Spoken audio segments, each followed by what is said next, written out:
By elections వస్తున్నాయి కదా, ఏ party గెలుస్తుంది, ఏ అభ్యర్థి గెలిచే అవకాశం ఉంది? ఈయనదే గెలుస్తుంది అనుకుంటున్నాం. నవీన్ యాదవ్ గెలుస్తుంది అనుకుంటున్నాం. ఎందుకంటే చాలా మందికి ఇండ్లు లేని వాళ్ళకి ఇండ్లు వచ్చినాయి. ప్రస్తుతానికి కొంతమందికి ఇప్పుడు పెండింగ్ ఉంది కాబట్టి కొంతమందికి రాలేదు.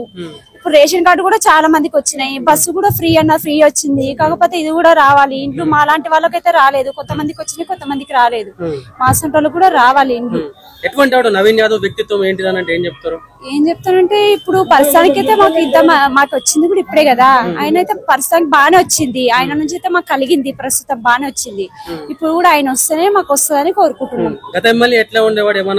ఆయన మొహం వేస్ట్ మొహం, ఇంకా అదైతే చాలా వేస్ట్. ఇన్నేళ్ళ నుంచి 10 ఏళ్ళు 11 ఏళ్ళ నుంచి మా అత్తమ్మ 40 ఏళ్ళు నుండి వచ్చి ఒక్కనాడు ఒకటి రాలేదు. మాకు రేషన్ కార్డు అనేది రాలేదు. ఇప్పుడు ఈయన నుంచి రేవంత్ రెడ్డి నుంచి మాకు రేషన్ కార్డు వచ్చింది. మాదైతే 4 ఓట్లు రేవంత్ రెడ్డికే పక్క గ్యారెంటీ. ఎవరైనా చెప్పినా పక్క గ్యారెంటీ. మా ఓట్లు అయితే మేము ప్రస్తుతానికి వేస్తున్నాము, 4 ఓట్లు వేస్తున్నాం మా నుంచి. ఇంకా ప్రతి ఒక్కరి మనసులో నుంచి ఏందో మాకు తెలియదండి. మా ఇంట్లో అయితే ఇదే ఓటు నవీన్ యాదవ్ గెలవాలని కోరుకుంటున్నాం. ప్రతి ఒక్కరికి ఇదే ధన్యవాదాలు చెప్తున్నాం. ఆయననే గెలవాలి. ప్రతి ఒక్కరు కేసీఆర్ అంటున్నావు. ఆయన 10 ఏళ్ల నుంచి ఆయన వచ్చిండు, ఏమైనా చేసిండా? ఏమీ చేయలేదు. ఒక రేషన్ కార్డు ఒకరికి రాలేదు, ఇండ్లు ఒక్కరికి రాలేదు. వచ్చిన వాళ్ళకి బిల్డింగ్ కట్టిన వాళ్ళకి వచ్చినాయి, ఉన్న వాళ్ళకి వచ్చినాయి తప్ప లేని వాళ్ళకి రాలేదు. ఎంతో పొడిచిన ఆయన అన్నట్టు ఆయన మాట్లాడుతున్నారు. మా అసంటి వాళ్ళకైతే రాలేదు, ఉన్న వాళ్ళకి వచ్చాయండి ఇండ్లు. కాంగ్రెస్ పార్టీ వచ్చితే పర్లేదండి, బాగా వచ్చింది. కొంతమందికి బస్సు అవసరం లేదంటారు. లేని వాళ్ళే తెలుస్తుందా బాధ? ఉన్న వాళ్ళకి ఏం తెలుస్తుంది? మా సంటి వాళ్ళు పుట్టింటికి వెళ్ళడానికి బాధపడేటోళ్ళం. దర్జాగా పుట్టింటికి వెళ్ళేసి వస్తున్నాం, ఫ్రీగా దర్జాగా వెళ్ళేసి వస్తున్నాం పుట్టింటికి. కాకపోతే చిన్న చిన్న పిల్లలకి తీసుకోవడం బాగలేదండి. 4 ఇయర్స్ బాబుకు టికెట్ కొడుతారు, అది నచ్చలేదు మాకు. లేదండి, రెంట్ ఇల్లు కదా, రావట్లేదు. ఎందుకంటే మా అమ్మ వాళ్ళకి వస్తుందండి, మా పేరెంట్స్ వాళ్ళకి వస్తుంది, పర్లేదు. సన్నవి ఆయన నుంచే కదా, సన్న బియ్యం ఇటు ఇన్నేళ్ల నుంచి 10 ప్యాకెట్లు బియ్యం కొనుక్కొని మా పరిస్థితి అయితే మేము చెప్పుకోలేకపోయాం. ఆయన నుంచి రేషన్ కార్డు వచ్చింది, సన్న బియ్యం ఆయన నుంచి, ఆయన దయ నుంచే తింటున్నాము. తిన్నట్టు ఒప్పుకోవాలి. ఈ కేసీఆర్ వచ్చి ఏం చేసి ఏం చేయలేదు. ఏం చేసిండు ఆయన? ఏం చేసిన ఒక్కటి చేయలేదు. ఇన్నేళ్ల నుంచి ఒక్క రేషన్ కార్డు లేదు, ఒక్క ఇల్లు 40 ఏళ్ల నుంచి ఉంది మా అత్తమ్మ. ఒక్క ఇల్లు రాలేదు, ఒక్కటి రాలేదు. ఏదైనా గిఫ్ట్ ఇచ్చినా ఏది రాలేదండి. పెట్టారు కానీ రాలేదు. అన్ని పిచ్చి పిచ్చి క్వశ్చన్లు వేసిరు అప్పుడు. ఇప్పుడు ఏదైనా మాట్లాడితే కిరాయిలోళ్ళు ఫస్ట్ కిరాయిలోళ్ళు మెయిన్ అండి. సొంత ఇండ్లు వచ్చి చూపియమనండి. ఈయన కూడా రేవంత్ రెడ్డి సార్ కూడా పోనీ ఇవన్నీ తీసేసి మేము సొంత మిల్లు రావాలండి. మా సంటోళ్ళకి అన్ని పెట్టామండి, పెట్టాం అప్లికేషన్. దేవుడి దయ, ఆయన దయ చూపించి ఇస్తే బాగుంటది. మా సంట వాళ్ళకి బాగుంటది. చీప్ గా తీసేస్తున్నారు. కిరాయిన్లు వాళ్ళని తీసేస్తున్నారండి. చాలా వరకు మా బాధ మేము పడుతున్నాం. మా హస్బెండ్ కి జాబ్ సరిగ్గా లేదు. మా పరిస్థితి ఏంటి? స్కూల్ ఫీజులు పెంచారండి. ఇప్పుడు బస్సు కూడా టికెట్ పిల్లలు కొడుతురు. ఫ్రీ బస్ అయితే ఉంది, చిన్న పిల్లలకి టికెట్ కొడుతురు. అవన్నీ పెట్టే బదులు మెయిన్ స్కూల్ ఫీజెస్ ఇవి తగ్గిమని, ఇల్లు తగ్గిస్తే సరుకులు కూడా చాలా కేసీఆర్ ఏం చేసింది ఏం లేదండి. కేసీఆర్ పదమే వాడకండి. ఆ కేసీఆర్ పదమే వాడద్దండి మా దగ్గర. అసలు చేసింది ఆయన అయితే ఏం లేదు. మాకు రేవంత్ రెడ్డి నుంచి వచ్చింది, రేవంత్ రెడ్డిదే మాట్లాడతాం. ఎవరైనా వచ్చినా మాకు అనవసరం అండి. ఇన్ని రోజులు దాగులు మూతల్లాగా కేసీఆర్ దాచుకొని ఉన్నాం. మేము అవసరం లేదు. మొహం మీద మాట్లాడతాం. రేవంత్ రెడ్డికి మా ఓటు ఎంతసేపు ఉన్నా. ఎందుకంటే ఆయన నుంచి వచ్చింది మాకు రేషన్ కార్డు. ధైర్యంగా చెప్పుకుంటాం. దాగుడు మూతలు ఎందుకు, ముసుగులో గుద్దులాట ఎందుకు? ఆయన నుంచి వచ్చింది కదండి. మాకు రేషన్ 10 ఏళ్ళు అవుతుంది. 12 ఏళ్ళ పడ్డది. మా అత్తమ్మ ఈమె 40 ఏళ్ళు వచ్చింది. ఇప్పటికీ పెడుతూనే ఉంది కానీ అసలు ఇప్పటికి ఇల్లు రాలేదు. ఆమెకు చీప్ గా తీసేస్తున్నారండి. కిరాయిలలోనే మెయిన్ ఇల్లు వచ్చి చూపిమనండి. ఇప్పుడు ఈయన కూడా మాకు అంతకు మించి ఏ ఆశ లేదు. ఇల్లు వస్తే చాలండి. రేవంత్ రెడ్డికే మా ఓటు. ఎవరినైనా చేసినా అన్న, జూబ్లీహిల్స్ బై ఎలక్షన్స్ వస్తున్నాయి కదా, ఇక్కడ ఏ పార్టీ గెలిచే అవకాశం ఉంది? కాంగ్రెస్ పార్టీ గెలుస్తారు తప్పకుండా. పక్కా. ఎందుకు కాంగ్రెస్ పార్టీ ఎందుకు గెలుస్తుంది? టీఆర్ఎస్ ఏం చేసినా ఏం చేయలేదు. టీఆర్ఎస్ ఏం డెవలప్మెంట్ లేదు, ఏం లేదు. ఇక్కడ 12 సంవత్సరం నుంచి ఏం డెవలప్మెంట్ లేదు. ఇప్పుడు మొత్తం జనం ఇక్కడ గవర్నమెంట్ వచ్చింది కాంగ్రెస్ ది. ఇప్పుడు కూడా కాంగ్రెస్ క్యాండిడేట్ గెలుస్తా 100% నవీన్ యాదవ్ గెలుస్తా.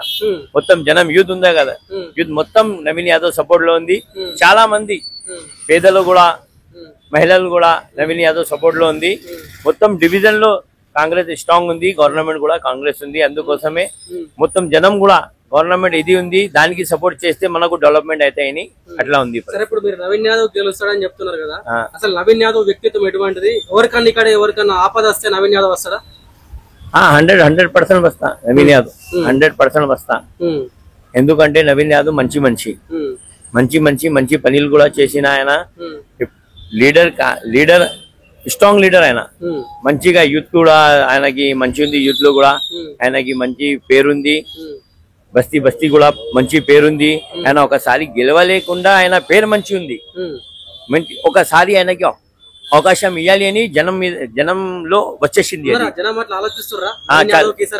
అవకాశం అదే ఆలోచిస్తున్నా జనం మొత్తం. నవీన్ యాదవ్ ఒక చదువుకున్న వ్యక్తి, ఎడ్యుకేటెడ్ పర్సన్. ఒక ఎడ్యుకేటెడ్ పర్సన్ ను ఎన్నుకుంటే జూబ్లీహిల్స్ ప్రజలకు ఏమన్నా న్యాయం జరిగే అవకాశం ఉందా? తప్పకుండా న్యాయం వస్తాయి ఇక్కడ జూబ్లీహిల్స్ కి. ఎందుకంటే ఇక్కడ చాలా సలం బస్తీలు ఉన్నాయి, దానికి ఏ పార్టీ డెవలప్ చేయలేదు. కాంగ్రెస్ ప్రభుత్వం డెవలప్ చేసిన ఎంత ముందు బీజేఆర్ ఉన్నప్పుడు ఇది డెవలప్మెంట్, ఇది రోడ్లు గిడ్లు ఇది మొత్తం ఉంది డెవలప్మెంట్. ఇది మొత్తం కాంగ్రెస్ గవర్నమెంట్ చేసిన డెవలప్మెంట్. టీఆర్ఎస్ ఏం డెవలప్మెంట్ చేయలేదు ఇక్కడ. ఏం డెవలప్, ఈ రోడ్లు, డ్రైనేజ్ లైన్లు, ఈ బస్తీలు మొత్తం డెవలప్ చేసిన కాంగ్రెస్ బీజేఆర్ సాబ్ డెవలప్ చేసిన. ఇప్పుడు అదే పరిస్థితి మళ్ళా వచ్చింది. బీజేఆర్ లాగా క్యాండిడేట్, మంచి క్యాండిడేట్, నీట్ పేదల గురించి కొట్లాడుతున్న క్యాండిడేట్ నవీన్ యాదవ్. ఆయనకి తప్పకుండా జనం సపోర్ట్ చేస్తా. తాత నమస్తే. నమస్తే. ఏం పేరు తాత? నా పేరు ఎస్ రాములు. ఎస్సీ రాములు. ఏం పని చేస్తావు? నేను చీపురుగడ్డలం కూడా. చీపురుగడ్డలం. ఇప్పుడు మీ ఎమ్మెల్యే చచ్చిపోయింది కదా గోపీనాథ్, ఇప్పుడు మళ్ళీ ఉప ఎన్నికలు వస్తున్నాయి, ఎవరిని గెలిపిస్తారు? మేము అప్పుడు గోపీనాథ్ కూడా వేసినాము, కాంగ్రెస్ వేసుకున్నాము. ఇప్పుడైనా కాంగ్రెస్ వస్తుంటాం. మేము నవీన్ యాదవ్ మేము గెలిపించుకుంటాం. నవీన్ యాదవ్ గెలిపించుకుంటారు. ఎందుకు నవీన్ యాదవ్ ఎందుకు గెలిపించుకుంటారు? మాకి దగ్గర అందుబాటులో నడిచి ఆయన ఆంధ్ర, ఆయనకెళ్ళి అక్కడ ఉంటది కథ. మా అక్కడనే ఎవరిని వచ్చి ఏమన్నా అయితే కూడా వచ్చి పలకరించేది లేదు, చేసేది ఏం లేదు. ఈయన అర్థం రాత్రి ఎవరికైనా ఏమైందంటే ఇంటికి వచ్చి వాళ్ళకి వచ్చి ఒక సాగు అయిందంటే సాగు పైసలు ఇచ్చేది, ఒక పెండ్ అయిందంటే వాళ్ళకి వేసేది. ఇట్లా కొట్లాట చేసిందంటే కొట్లాడకూరని మంచిగా మీరు ఉండాలి, మీరుంటే మంచిగా మేము ఉండాలి, మీరు కొట్లాడకూరు పీకిలాడకూరు, మంచిగా అంతా ఐక్యంతో ఉండి మంచిగా చేసుకొని మంచిగా బతుకుర్రి, నేనుండా మీకు అంద అని ఆయన చేసినాడు. ఇంతవరకు ఆయన చేసిండు, వాళ్ళ నాన్న కూడా చేసిండు. కానీ అప్పుడు ఆయన చేసిండు, ఆయన వాళ్ళ నాన్న అంటే అప్పుడు జనార్దన్ రెడ్డి ఉన్నప్పుడే చేసిండు, ఇప్పుడు కాదు. అప్పుడు చేసిండు వాళ్ళ నాన్న. చేసిన కూడా జనార్దన్ రెడ్డి కూడా ఒప్పుకున్నాడు ఆయన చేశాడని. మంచి ఎత్తుకుని నిలుపుకున్నాడు. నిలుపుకున్నా కూడా చేసిండు, మంచిగా బాగానే ఉన్నది, అంత బాగుంది. ఇక్కడ ఇప్పుడు మాత్రం ఇక్కడ నవీన్ యాదవ్ కావాలి. అంటే మీకు ఏ ఆపద వచ్చినా అత్తడా? ఎప్పుడైనా నా ఇంట్లో ఇట్లా నా పిల్లగానికి తొట్టెలు వేస్తుండే వస్తాడు. తొట్టెలు వేసినా వస్తాడా? తొట్టెలు వేసినా వచ్చాడు. నా ఇంటికి 2 సార్లు తొట్టెలు వేసినా వచ్చిండు. నా చిన్న అమ్మమ్మకి వేసినా వచ్చిండు, పెద్ద అమ్మమ్మకి వేసినా వచ్చిండు. నా కొడుకు పెళ్లికి ఎక్కడ నాలుగు పిల్లని తీస్తే ఆడకొచ్చిండు. ఆడకొచ్చి పెళ్లికి వచ్చి అత్యంత వేసి వచ్చేసిండు. మంచి మనిషి అంటారు. మంచి వ్యక్తి చాలా వ్యక్తి. కానీ ఒక్క ఆడపిల్లలకి ఏమైనా జరిగిందనుకో దగ్గర చేయొద్దు, అట్లా తప్పు. మీకు ఒకవేళ లవ్ మ్యారేజ్ చేసుకున్నాను అనుకో, నీకు ఆ పిల్లకి ఏం సంబంధం ఉంటే కూడా మీరు చేసుకుంటుంటే తల్లిదండ్రులు ఒప్పించి చేసుకుంటుంటే చేసుకొని మంచిగా బతుకుతుంది. ఏమైనా మిస్టేక్ వచ్చిందంటే నా దగ్గర రాలి వాళ్ళని మాట్లాడతాను. ఇటువంటి మంచి మనిషి దొరుకుతాడా మళ్ళా? లేడు ఇక్కడ. ఎవరు లేరు ఇక్కడ. నవీన్ యాదవ్ అటువంటి మనిషి దొరుకుతాడా మీకు? ఇక్కడ ఎవరు లేరు, ఇక్కడ ఎవరు లేరు. ఇప్పుడు ఈ గోపీనాథ్ పెళ్ళం కూడా వేస్తే ఇక్కడ ఎవరు లేరు. ఇప్పుడు కాంగ్రెస్ పార్టీ అంటే ఇంకొక నవీన్ యాదవ్ ఇక్కడ ఎవరు లేరు. ఇష్టం అంటే ఉండే ఆయన తండ్రిని చెప్పుకుని ఆయనే చెప్పుకోండి, మరి ఏం చేస్తాడు? ఇప్పుడు దాంట్లో జరిగిండు బీఆర్ఎస్ లో ఆయన 2 సార్లు గెలిపించాం. గెలిపించి మంచిగా చేయి అంటే ఆయన ఇష్టం ఉన్నట్టు చేసుకున్నాడు, పోయింది. ఏం మంచిగా చేయలేదా? చేయలే, ఆయన చేయలే. గోపీనాథ్ ఏం మంచిగా చేయలే, ఏం మంచిగా ఏది ఇట్లా వచ్చే అక్కడ కార్యకర్తలు ఉంటే ఒక ఎమ్మెల్యే వాళ్ళని పట్టుకుని పోవాలి. ఇక్కడ గలీలో ఏమైనా గొడవ జరిగితే కూడా పేద ప్రజల ఇంటికి రానే రాడా? రాడు రాకపో ఆడ మైదానం ఉంది గ్రౌండ్, ఆ గ్రౌండ్ కి మళ్ళేసుకొని పడితే ఆపి పోలీసు వాళ్ళు గమ్మి పంపించేసిండు. మాకు అవసరం లేదని ఇంకేం చేస్తాం? ఎందుకు వేయాలి ఓటానికి? నవీన్ యాదవ్కే వేస్తారు ఓటు. గెలిపించుకుంటాం నవీన్. సరే, నమస్తే బాబాయ్. జూబ్లీ హిల్స్ లో ఉప ఎన్నిక వస్తుంది కదా, ఏ పార్టీ అభ్యర్థి గెలిచే అవకాశం ఉంది? నవీన్ యాదవ్ గారు కాంగ్రెస్ పార్టీ అభ్యర్థి గెలిచే అవకాశాలు ఎక్కువగా ఉన్నాయి.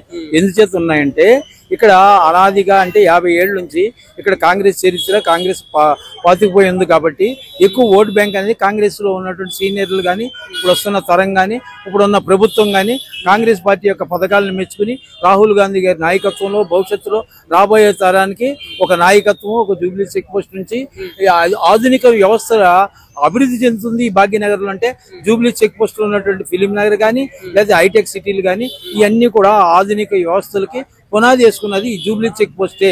ఫిలిం నగర్ కానీ ప్రపంచ దేశాల్లో కాలిఫోర్నియా ఎంత ప్రసిద్ధి చెందిందో అలాగ మన ఫిలిం నగర్ అనేది చాలా ప్రసిద్ధి చెందింది. కొన్ని వేల మందికి ఉపాధి అవకాశాలు ఇస్తుంది, కొన్ని వేల మందికి ఇక్కడ నుండి పునాదులు ఉన్నాయి. కాబట్టి కాంగ్రెస్ పార్టీ వాళ్ళందరూ కూడా ఈ రోజున ఇక్కడ లొకేట్ అయి ఉన్నారు. అందులో ప్రభుత్వం కూడా రేవంత్ రెడ్డి గారు మనస్ఫూర్తిగా ఇక్కడ ఆయన కూడా వచ్చి ప్రచారం చేస్తున్నారు. కాబట్టి ఇక్కడ అధిక శక్తులు ఉన్నటువంటి అనేక రకాలైనటువంటి వ్యతిరేక పోకడలు ఉన్నా కూడా, వ్యతిరేక పార్టీలు ఉన్నా కూడా ఈ రోజున రేవంత్ రెడ్డి గారి యొక్క బాధ్యతగా అనుకోండి, లేదా కాంగ్రెస్ పార్టీ ఉన్నటువంటి అనుభవం అనుకోండి, రాబోయే నాయకత్వం యువతరానికి.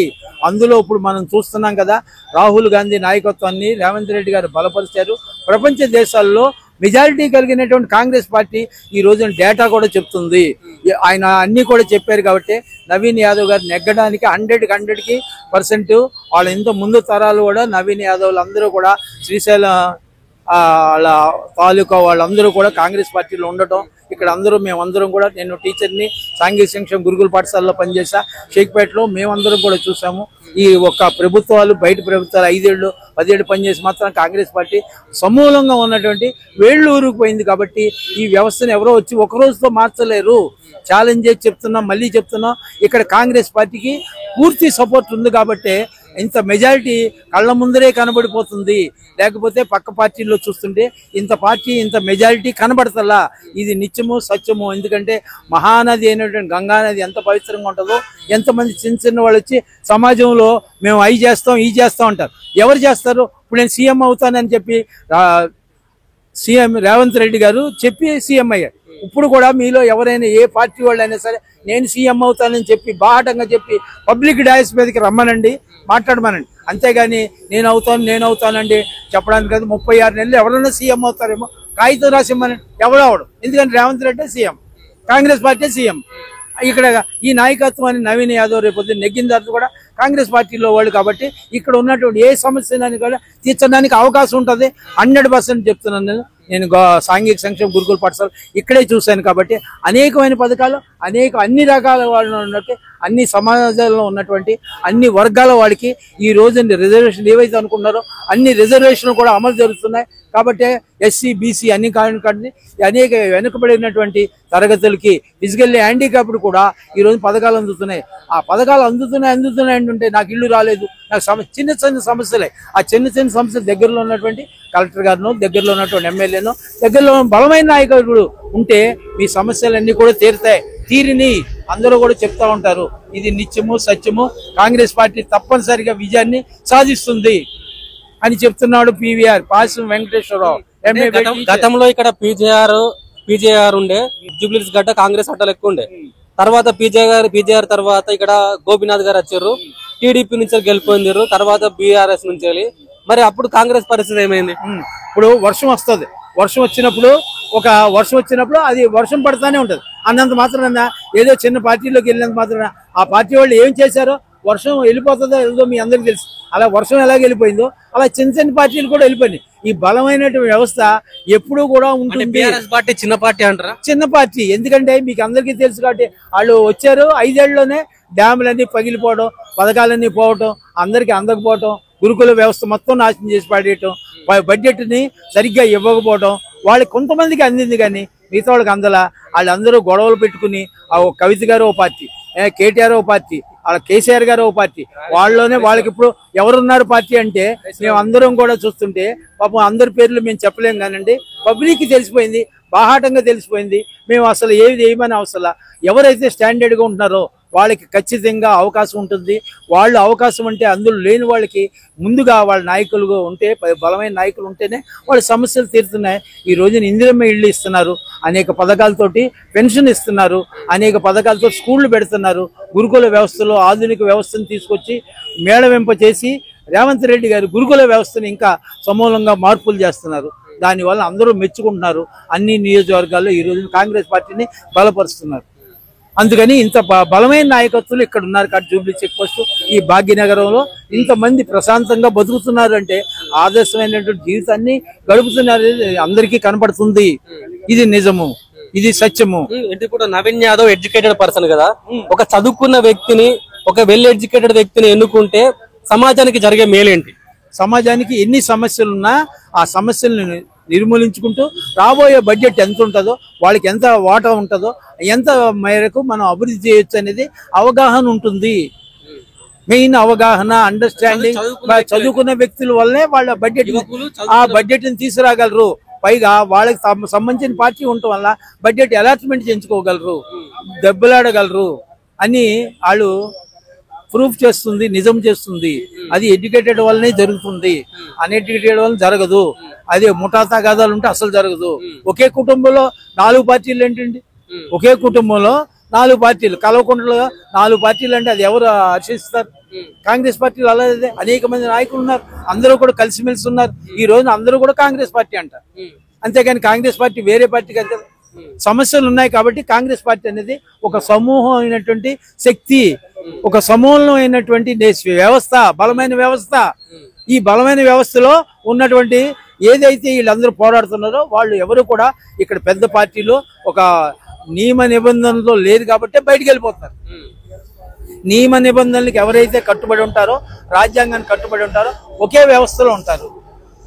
10 ఏళ్ళు 5 ఏళ్ళు గవర్నమెంట్ ఏం మారిపోలేదు, రోడ్లు ఏమీ వేయలేదు, వాళ్ళు కొత్తగా ఏమి బ్రిడ్జిలు కట్టలా, కొత్తగా ప్రాజెక్టులు కట్టలా. ఏదో ఒకటి కడితే అది పగిలిపోయింది. అంత ముందు కట్టి ఏం పగలలేదే.